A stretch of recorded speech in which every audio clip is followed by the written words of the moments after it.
nag-iisip na itong mga bagyo ay hindi emergency. Normal lang to. Mindset. Huwag na mapalitan na natin ang pag-iisip natin.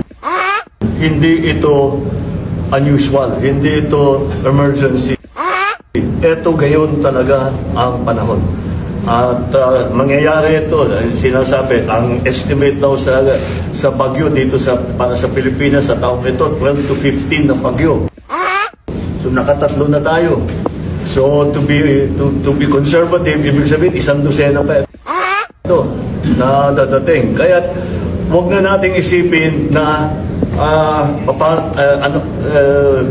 baka magkabagyo. Huwag tayo mag-isip na gano'n. Oh guys, huwag na tayo mag-isip na magkabagyo, kundi hintayin na lang natin ang mga bagyo with wide arms open.